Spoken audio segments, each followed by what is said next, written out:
Shabdphule bye Sujata. कथा, काव्य आणि नाट्यमय मनोरंजन ऑडिओ स्वरूपात. नमस्कार. शब्दफुले या आपल्या पॉडकास्टवर 95व्या भागात मी सुजाता आपलं मनापासून स्वागत करते. तुम्ही जर शब्दफुले पॉडकास्ट फॉलो केलं नसेल, सबस्क्राईब केलं नसेल तर लगेच करा. शब्दफुले यूट्यूब चॅनलवर तुम्ही सबस्क्राईब करू शकता आणि पॉडकास्टवर तुम्ही ऐकत असाल, उदाहरणार्थ Spotify, Google podcast, Apple podcast, गाना.com, Jio Saavn, Amazon music, Wynk music, Hungama, Storytel, Audible यापैकी कोणतंही ॲप तुम्ही वापरत असाल तर तिथे शब्दफुले फॉलो करा आणि 5 स्टार रेटिंग देऊन मला प्रोत्साहन द्या. आज आपण ऐकणार आहोत 3 मित्रांची कथा. थोडीशी हलकी फुलकी, थोडीशी भय निर्माण करणारी. तर ऐकूयात कथा. शिकारी, डॉन ऑफ घोस्ट हंटर्स. लेखन अभिषेकी. आवाज सुजाता.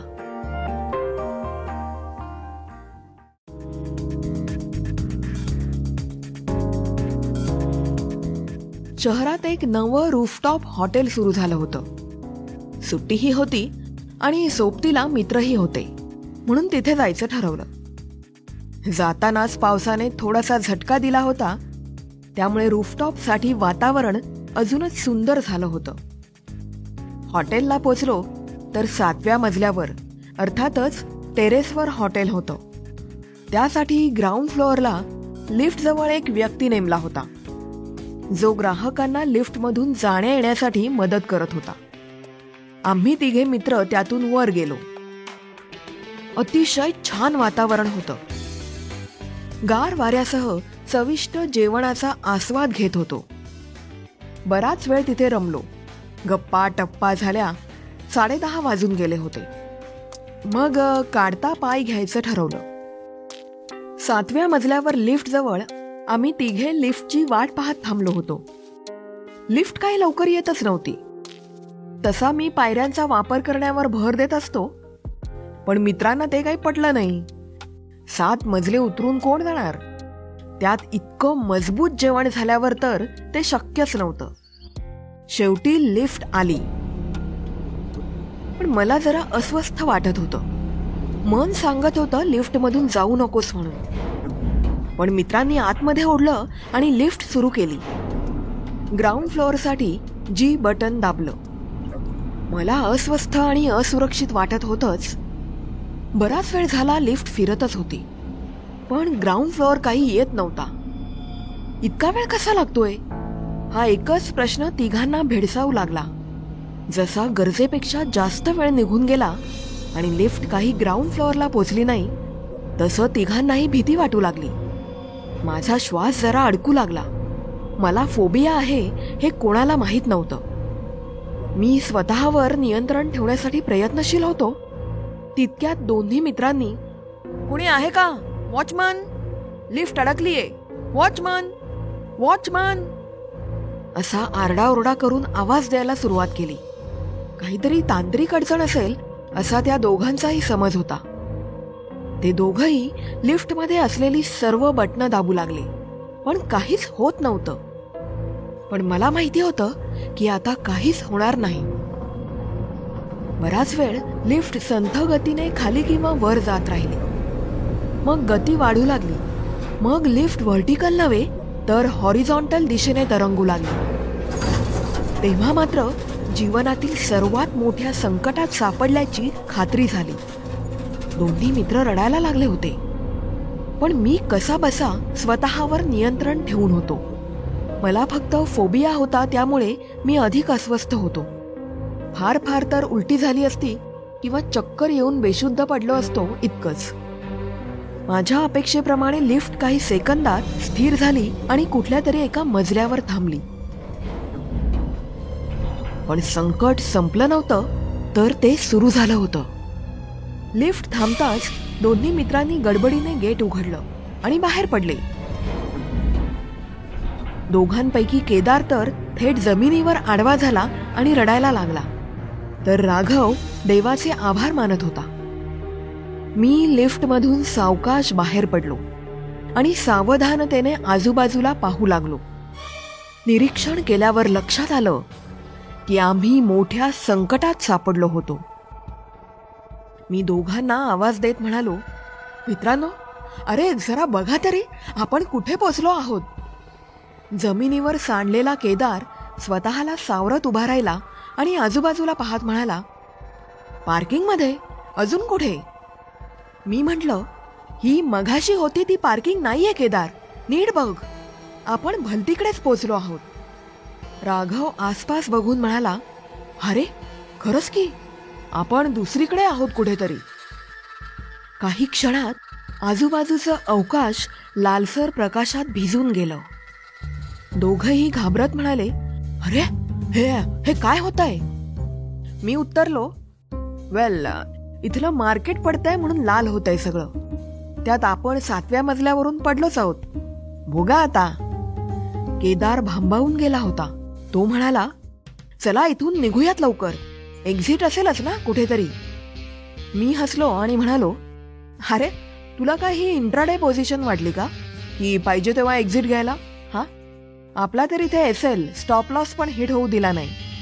राघव ओरडला, अरे काय चाललंय, काही माहिती असेल तर सांगशील का? मी मोठ्याने म्हणालो, चकवा. दोघंही ओरडले, काय काय? अबे अक्कल खात्यानो, कधी भूताच्या स्टोऱ्या वाचल्या नाहीत का? हा, आपल्याला चकवा लागलाय, चकवा. मी उत्तरलो. राघव म्हणाला, पण चकवा तर अनोळखी रस्त्यावर किंवा जंगलात लागतो ना. मी म्हटलं, अबे आता काय भूताने जागा बघून ठरवायचं का ते? नाही, पण असं कसं होऊ शकतं? केदारने शंका काढली. मी म्हटलं, सगळं सविस्तर सांगतो, पण आधी इथून सुखरूप बाहेर पडूयात. अरे पण कसं? दोघंही ओरडले. योग्य रस्ता शोधावा लागेल आणि अर्थातच मनोबल जरा मजबूत ठेवा. आज आपल्याला नको ते बघावं लागणार आहे. मी निर्धाराने म्हटलं, तू तर असं बोलतोय जसं तुला यातलं सगळं माहितीये. काय पंडित झालास की काय? केदारने शंका काढली. हा प्रश्न मला अपेक्षित होताच. मी थोडक्यात सांगितलं, मी सांगलीला 1.5 महिना होतो तेव्हा paranormal experts and darkness elimination PEDE असा कोर्स केला आहे. काय काय? मला माहिती होतं तुमची रिॲक्शन अशीच असेल, पण असा कोर्स असतो आणि मी तो केलाही आहे. तुम्हाला खोटं वाटेल, त्या कोर्सनंतर माझं एका घोस्ट हंटिंग इन्स्टिट्यूटमध्ये सिलेक्शनही झालं होतं. पण कामाला प्रतिष्ठा नाही म्हणून मी गांभीर्याने विचार केला नाही. पैसे चांगले देतात का रे ते? राघवने लागलीच विचारलं. हां, ठीकठाक असतात. सोबत राहण्या खाण्याची सोय त्यांच्याकडे असते. फ्लाईटने प्रवास असतो आणि बऱ्याच इतर सुविधाही असतात. मी उत्तरलो. यातून जर वाचलो तर मी अप्लाय करेन. Raghav, I will definitely guide you my son. मी, so let's come to the point. इथून कसं निघायचं ते बघा.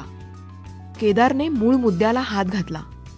मी म्हटलं, आता मी काय सांगतो त्याप्रमाणे होईल सगळं. आपण एक रस्ता शोधणार आहोत इथून बाहेर पडण्यासाठी. बाय द वे, एक्झिट आणि रस्ता एकच असतो ना? केदार म्हणाला. हां, केदारमध्ये पण दार असतं. त्याचं काय? मी म्हटलं, अरे निघायचं बघूयात का? आपल्याला काय शोधायचंय ते सांगशील? राघव, दिशा. मी म्हटलं, कोण? दिशा पटनी? केदार, अरे कर्मदरिद्री माणसांनो, दिशा म्हणजे डायरेक्शन. आपल्याला पूर्व दिशा शोधायची आहे, तिकडेच दरवाजा असेल. अच्छा, म्हणून लिफ्ट इतक्या चित्रविचित्र पद्धतीने शेक केली की आपल्याला दिशा कळू नये. राघव, वेल, तू सांगलीचा कोर्स करण्याच्या काबिल आहेस असं मी म्हणू शकतो. मी, असं म्हणताच पुढचा प्रश्न तयार होता. हे सगळं कोण करतंय? यापुढे काही बोलू नकोस आणि विचारूही नकोस. मी म्हटलं. दिशा शोधण्यासाठी मी हातातील घड्याळ काढलं. घड्याळाच्या मागच्या बाजूने कंपास होता. हे यंत्र सांगलीला PEDE इन्स्टिट्यूटनेच दिलं होतं. कुठल्याही परिस्थितीत हे यंत्र योग्य दिशादर्शकाचं काम करतं. आम्ही तिघेही पूर्व दिशेने चालू लागलो. चालताना पावलं जड होत होती. त्या लालसर प्रकाशात काहीतरी गूढ दडलेलं होतं आणि आमच्यावर लक्ष ठेवून होतं.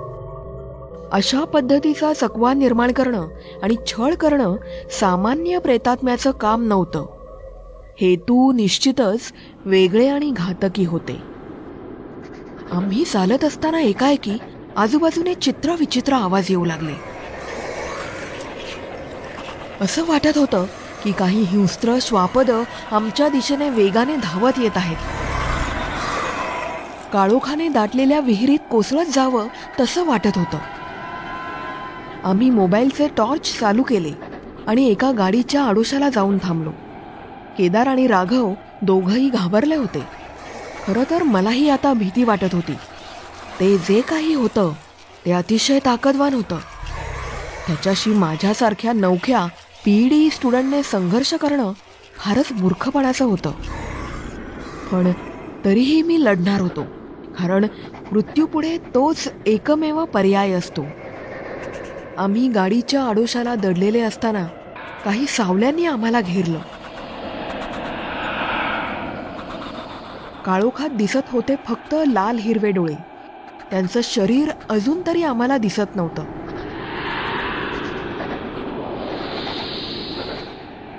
हा आमचा अंत होता का?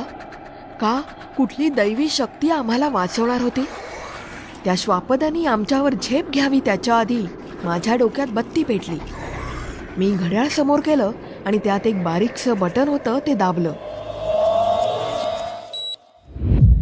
त्यातून एक कर्कश आवाज बाहेर येऊ लागला. एक हाय फ्रिक्वेन्सी साऊंड, जो एका विशिष्ट लयीमध्ये घुमू लागला. कुठल्याही नकारात्मक शक्तीला काही काळ तो भ्रमित करू शकत होता. तो आवाज येताच काळोखातील ते डोळे दूर झाले.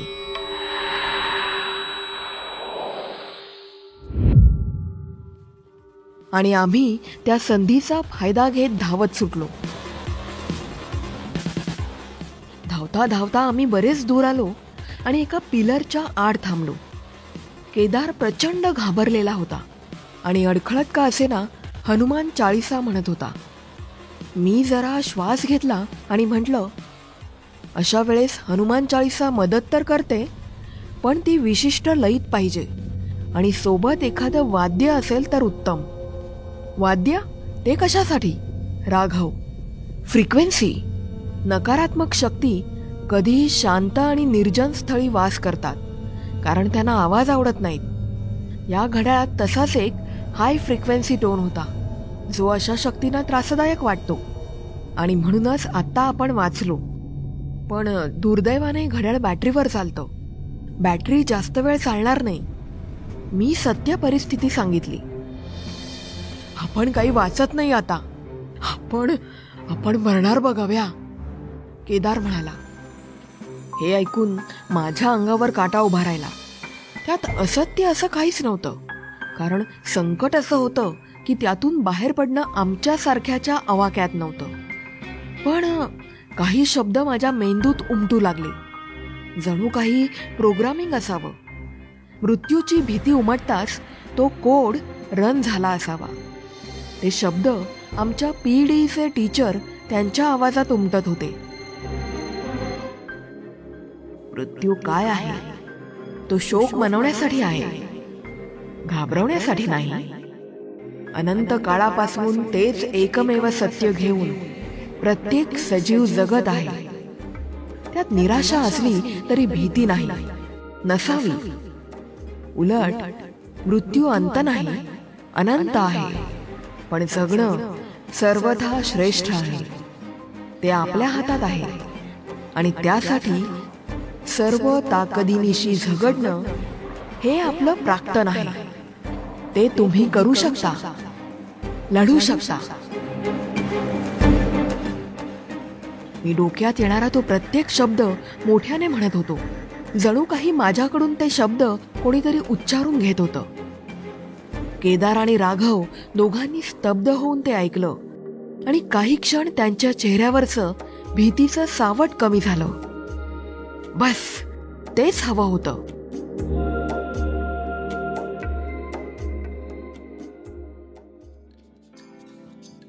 मित्रांनो, या कथेचा हा पहिला भाग होता.